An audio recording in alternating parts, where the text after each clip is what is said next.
Yo, I was thinking of making a video to do, and I was like, who are the stupidest people that I can make a video about? And of course, that's creationists. Or Mormons. But for now, creationists. We'll get to Mormons later. Okay, so, I hate BuzzFeed, and any of you that have watched my channel for any period of time at all will probably know I hate BuzzFeed, because one of my first videos was me doing a BuzzFeed quiz, and I feel like I made it very clear that I fucking hate BuzzFeed. But they have an article here, The Amazing Atheist, a while back, I'd say like a year or two ago at this point, did a response video to it, and it was messages from creationists to people who believe in evolution. So this is from 2014, but I'm going to respond to it now because why the fuck not? Right. First question.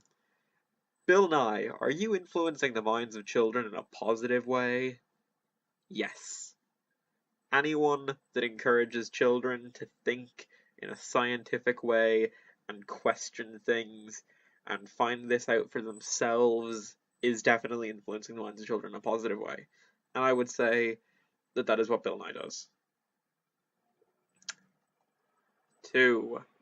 Are you scared of a divine creator? Is he a spider, a mailman, or a duck? If not, then not particularly. How many legs does he have, though? Because things with lots of legs. Ugh, don't like it. Gross.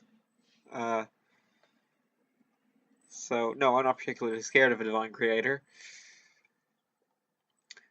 Is it completely illogical that the earth was created mature, i.e. trees created with rings, Adam created as an adult? Yes.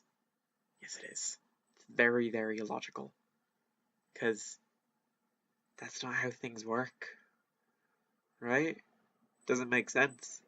And even if it did make some kind of sense, I feel like it would make more sense for the first life to be like really basic, not even fully formed cells, rather than fully formed humans that are already grown adults. 4. Does not the second law of thermodynamics disprove evolution? Does not the law of conservation of mass disprove God and creation?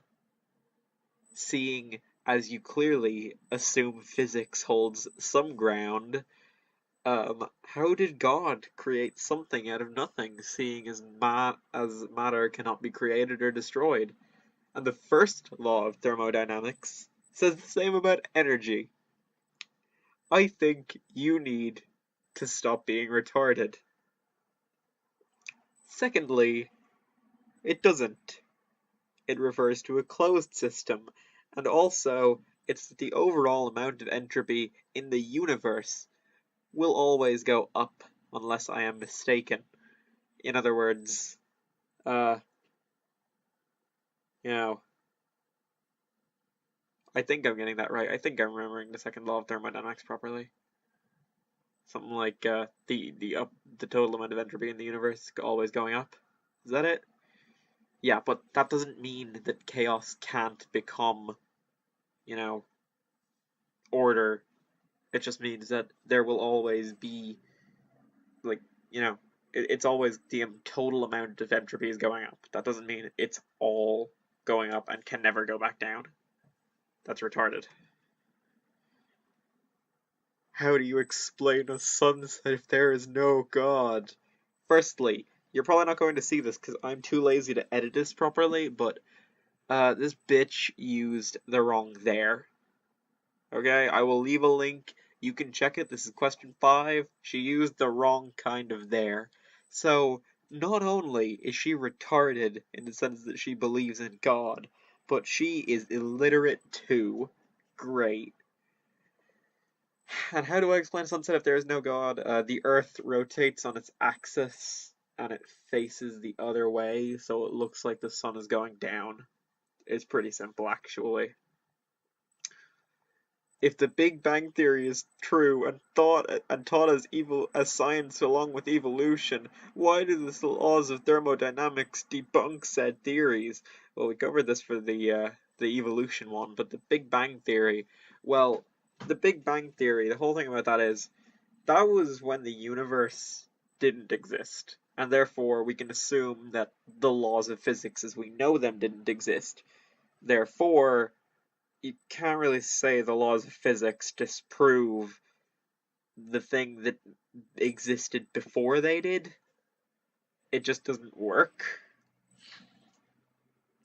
So essentially the law of conservation of like mass and the law of conservation of energy don't really work in that scenario. I know that sounds like I'm basically debunking the thing I said earlier about, the God thing, but not really, because that sort of implies that the universe pre-existed in some form, or at least that it's not saying that things were made into a new form, it's saying that things were created, and not all at once. If you created the universe bit by bit, you'd still have physics in place, so you'd still be creating, which would break the laws of physics, essentially. 7. What about noetics? I don't know. What about noetics? I'm going to Google that right now. Noetics. I should probably know this. Branch of metaphysical philosophy concerned with study of the mind as well as intellect. That's philosophy. No one cares about philosophy. Question 8. Where do you derive objective meaning in life? I don't know. I don't think there is any real meaning in life. I think there is a purpose to life, which is to reproduce and continue the existence of life in some form, but I don't think there's any real meaning to life. 9. If God did not create everything, how did the first single-celled organism originate? By chance? Yes, essentially by chance. But evolution, which is what this is targeted at, doesn't make any claims on that. I'm afraid to tell you. That would be abiogenesis. That is life forming without life. That has no association whatsoever with evolution. Feel free to look into that separately, Miss Really Creepy Smile. And I want to talk. When I smile, all of my teeth are visible, so fun little tidbit about me. 9, I think this is. I believe in the Big Bang Theory. God said bang, and it happened. Bang, and the dirt is gone. No, wait, that's the end of the universe. My mistake. Yeah. No, that's not a question. That's a statement. And a retarded one. Let's go to the next question. No, that was 10, actually. Sorry. Why do evolutionists, secularists, humanists, non-God-believing people, don't leave out Satanists, my friend, reject the idea of there being a creator god, but embrace the concept, sorry, your handwriting's really shit, the concept of intelligent design from aliens or other extraterrestrial sources? They don't? Really? I mean, essentially, they're like if you were to say to an atheist of some variety, where would you say life would come from if it were intelligently created? They would likely say probably some kind of hyper advanced alien species. Because guess what?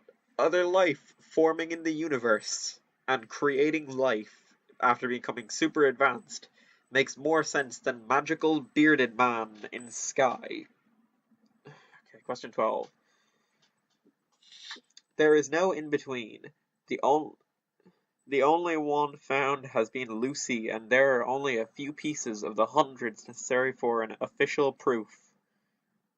Wow, your eyebrow says it all. You are smug. You are a smug little bitch. Well, guess what? There is an in-between, but to have a full transition, we have full transitional fossil records, essentially.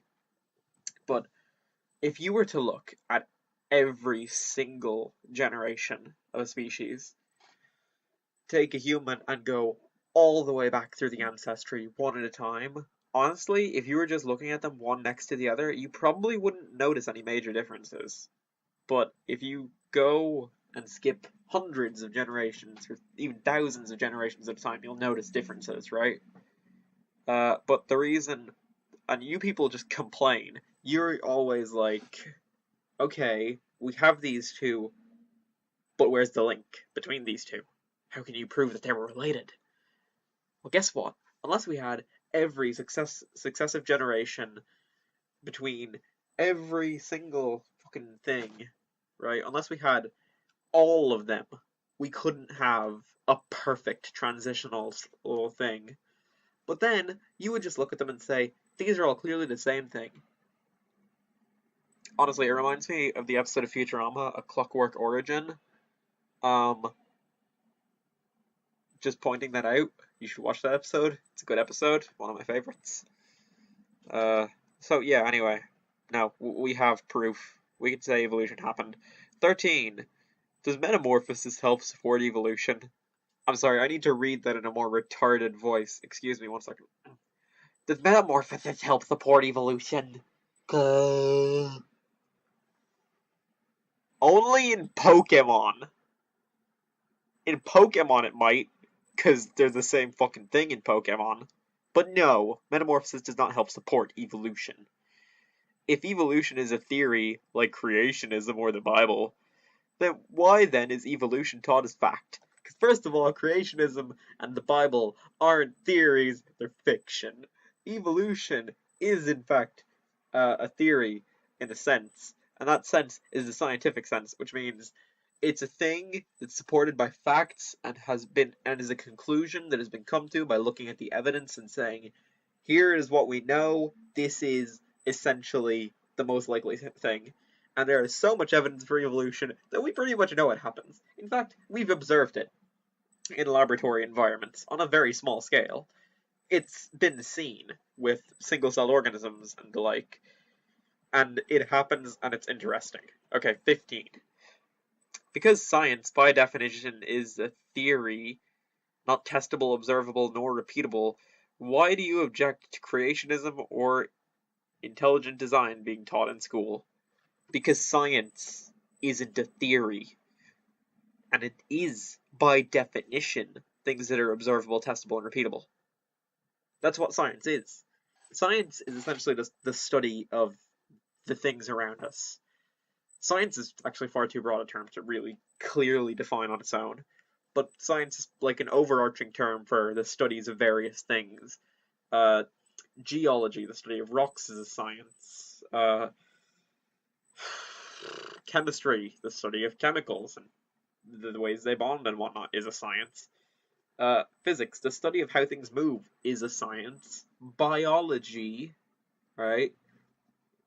The study of living things is a science. And then theories exist within various branches of science, which are essentially ideas that have been come to by logical conclusions, right? Now, saying that science in and of itself is a theory is the most retarded thing I've ever heard a human say in my life. And why I object to creationism or intelligent design being taught is because they're not true. Or there's no evidence for them, and they're pretty fucking retarded. Because we know the Earth is a lot more than 6,000 years old, and we know that things developed on their own on this planet, and we don't know necessarily that they came from nowhere, because of course they didn't. They came from somewhere, but that's likely just chemical bonds forming, and then eventually over a very fucking long time bonding into a very, very basic life form, and then continuing to change and grow and evolve into some kind of life. Nothing like we know it today, but becoming that over billions of years, or about 8 billion years, roughly. I think that's the current estimate, that life is about 1 billion years old. So at least on this planet. So I object to creationism and intelligent design being taught in school because they're not even theories. For the same reason that I don't think we should preach the gospel of the flying spaghetti monster in science class. Great read and all, but not science. And better read than your Bible anyway. Right, sorry, I'm getting too dragged down by individual questions. Next question. Jesus fucking Christ, this person is ugly. 16. What mechanism has science discovered that evidences an increase of genetic information seen in any genetic mutation or evolutionary process? Thing is, when it comes to that sort of thing, it's more about what the gene does. Like, different genes will have different effects. If you changed a certain gene in a chicken, it would grow a leg like a very specific kind of dinosaur. Because essentially that's just been turned off in it. It's just evolved to have a different kind of leg. And you can change it so its beak grows like a snout, like the same kind of dinosaur. Or you can change it so it grows a longer tail, like the same kind of dinosaur. The thing is, if you trace it far back enough, you'll find single-celled organisms. And you have to kind of assume that they have less information than more advanced things. But at the same time, the DNA structure of a potato, I believe, is more complex than that of a human, right? The amount of information it holds does not necessarily directly reflect its complexity, merely on a genetic level. To explain it any further would take too much effort. I'm not interested in wasting it on you. 17. What purpose do you think you are here for if you do not believe in salvation? To make babies. That's what I believe I'm here for. I believe that I will have offspring that will have offspring that will have offspring, so on and so on and so on. And I will continue to spread my genetic material, and I will continue life, because that is just sort of what I am here for. I have no greater purpose. Hell, I could fucking do great things in life, but it's not my purpose. It's just a thing I did. And I can see why people want to believe that they have a greater purpose in life, but you know what? I'm not happy, but I'm comfortable with the fact that I have no purpose that's been given to me, because that means any achievement I make is my own achievement. That is something that I have set my mind to and I have done. If anything gives me purpose, it is my desire to be better than the nothingness that I am. Which again sounds depressing and harsh, but it's really not. It essentially means I give myself purpose. I don't need a god to do that. I can do it for myself. I want something, I will achieve that thing, right? Now I'm going to skip to the next question because you are turning me into a motivational speaker and I do not feel comfortable with that. Why have we only found one Lucy when we have found more than one of everything else? Well, actually, there are a lot of things we haven't found any of. And there are a lot of things we have found many of. And you know what? The reason we've only found one Lucy is because we arbitrarily picked one and called it Lucy. Right? If we looked hard enough, we could probably find another from that time period. But you know what? Not everything will be preserved in the right way. Not everything will be kept in a decent enough condition that we could still analyze it in a laboratory environment. So, in summary, why we've only found one Lucy is because that's one random individual from one specific generation. And most generations are lost to time. We could find another generation that's close to Lucy. Hell, if we looked hard enough, we could find a member of the same generation as Lucy. Maybe, if we were lucky. But we probably won't, because Lucy was just a random arbitrary find. That sure, meant a lot, because she's often considered a big link between humans and apes. But honestly, I'd be more interested in the closest common ancestor we could find buried somewhere. Anyway, this one is boring me, so let's continue to the next. Could you believe in the Big Bang without faith? Yes, we've found at least some evidence of the Big Bang. We've found evidence that the universe does change and develop over time. We have found evidence that things move apart because the universe is expanding. And the easiest explanation for all these things is that the universe was created at some point and started expanding outwards and hasn't stopped. Things are constantly moving further apart because space is ever expanding and space between those things is expanding with it. Which is why we can only see so much universe as well, because at a certain point, the universe is moving back faster than the light can move towards us. Like, the distance between it is growing faster than the light is moving, so essentially it creates a big black spot around us that we can't see through. But yeah, I can believe in the Big Bang without faith, because essentially, if you look at the facts, it's just the most logical thing. Whereas, if you look at the facts for God, there aren't any. So, yeah. 20. How can you look at the world and not believe someone created it, thought of it? It's amazing. Right. This is essentially like me picking up a potato and being like, look at it, look at how great this potato is. This is the best potato. You know what that means? There's a flying spaghetti monster, and he handcrafted this potato specifically because he knew it would be beautiful. He wanted to make the most beautiful potato, and this potato here, this fabulous fucking potato, this right here is evidence of the flying spaghetti monster. It makes no fucking sense.